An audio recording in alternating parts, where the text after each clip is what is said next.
اور ابھی آپ کو بتائیں کہ نوجوان کو پیما شہروز کاشف اسکردو سے لاہور پہنچ گئے ہیں۔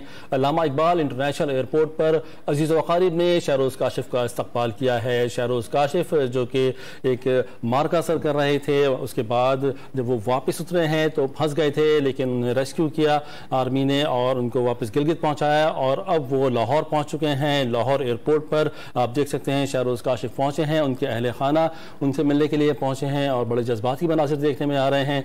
گلے مل کر کافی حد تک وہ خوش بھی ہو رہے ہیں شہروز کاشف، کیونکہ جس مہم جوئی کے دوران ان کا کہنا تھا کہ جس طرح سے وہ پھنسے تھے پہاڑوں پر برف کے اندر، کہہ رہے تھے کہ ان کا بچنا بہت ہی مشکل تھا، لیکن ایک ذاتی طور پر وہ واپس پہنچے اور ان کو ریسکیو کیا۔ اب وہ لاہور پہنچ چکے ہیں، ان کے والدین ان کے اہل خانہ بھی وہاں موجود ہیں۔ ڈونیوز کی نمائندگی ابو بکر بلال سے اس بارے میں مزید جانتے ہیں۔ ابو بکر بتائیے گا، شہروز لاہور پہنچ گئے ہیں، کیا مناظر آپ نے دیکھی اور کیا کہنا ہے ان کا؟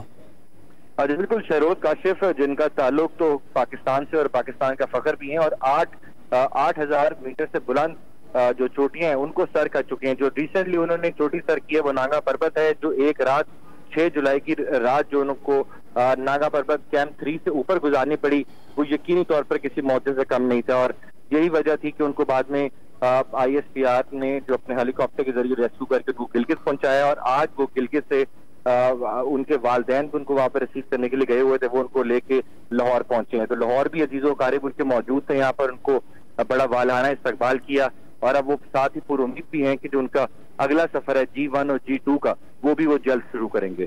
ٹھیک ہے، بہت شکریہ آپ کا ابو بکر بلال، تفصیل سے آگاہ کر رہے تھے۔ شہروز کاشف جو کہ ناگا پربت سر کرنے کے بعد واپس لاہور پہنچ گئے ہیں۔